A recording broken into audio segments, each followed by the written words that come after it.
स्वागत आहे तुमचं TV9 मराठीमध्ये।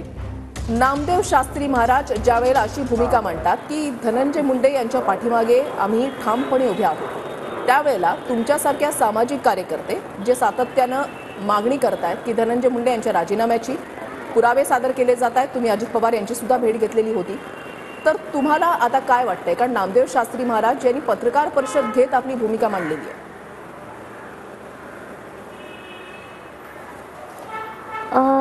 नाही, मला फक्त एवढंच म्हणावं असं वाटतं, भगवानगड हे अतिशय पवित्र स्थान आहे। कारण भगवान बाबांसारखे जे संत आहेत ते जितकं व्यवस्थित प्रबोधन करायचे, शैक्षणिक असो, सामाजिक असो, सांस्कृतिक असो, असं प्रबोधन म्हणजे त्याच्याचमुळे अनेक अनेक अनेक लोकांना महाराष्ट्रात अनेक समाजांना सुद्धा एक दिशा मिळाली आहे।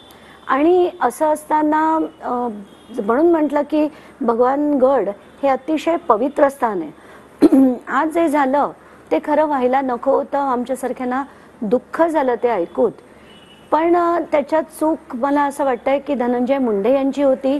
ते जे भगवानगडावर गेले आणि त्यांनी त्यांची बाजू ही नामदेव शास्त्रींना काल मला वाटतं सांगितली असेल की मला टार्गेटिंग केलं जात आहे, मला खंडणी मागितल्याचे माझ्यावर सातत्याने आरोप होत आहेत आणि ते चुकीचे कसे आहेत ही सगळी माहिती त्यांनी त्यांची बाजू सांगितली असेल। आणि कसं असतं की प्रत्येक व्यक्ती जेव्हा मंदिरात जातो तेव्हा तो चांगलाच सुचिरभूत होऊन जातो, पण त्याच व्यक्तीची दुसरी बाजू देखील असते आणि ही दुसरी बाजू जी आहे ती कदाचित नामदेव शास्त्रींपुढे कधीच आली नसेल। आणि ह्यांचे जे सगळे कारनामे आहेत, त्यांच्याबद्दलचे पुरावे आहेत, ते लोक का मांडतायत? एक दोन जण मांडू शकतील, पण इतके लोक जेव्हा सातत्याने मांडतायत त्याच्यामागे सत्यता खरं जाणून घेतली असती तर खरंच खूप बरं झालं असतं। कारण मी माझ्याकडे असलेले सगळे पेपर्स त्यांच्यापर्यंत पोहोचवायला तयार आहे।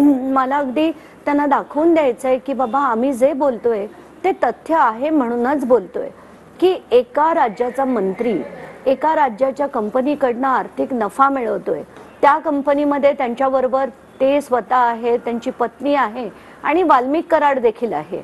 आणि असे सगळे पैसे त्यांना एकदा नाही अनेकदा मिळालेत आणि म्हणूनच वाल्मिक कराड सारखी माणसं ही मोठी झाली आहेत, म्हणूनच वाल्मिक कराड सारखी माणसं ही दहशत करू शकतात। मग त्यांचे ते सगळे साथी म्हणा, कैलाश फड म्हणा, गोटू गित्ते म्हणा, अशी जी माणसं आहेत, गोट्या गित्तेंबद्दल तर इतके FIRs आहेत पण त्यांच्यावर कारवाई होत नाही। तिथे चाललेली जी दहशत आहे ती किती मोठ्या प्रमाणावर आहे हे सगळं खरं तर बाहेर त्यांच्यापर्यंत पोहोचलं नसावं असं मला वाटतंय। म्हणूनच त्यांनी अशी पत्रकार परिषद घेत त्यांची पाठराखण केली। तर मला असं वाटतं माझं कर्तव्य आहे की मी त्यांच्यापर्यंत हे पेपर्स पोहोचवणं, मग त्यांचं कदाचित त्यांची भूमिका बदलूही शकेल, कारण त्यांना खरी बाजू धनंजय मुंडेंची तेव्हा कळेल।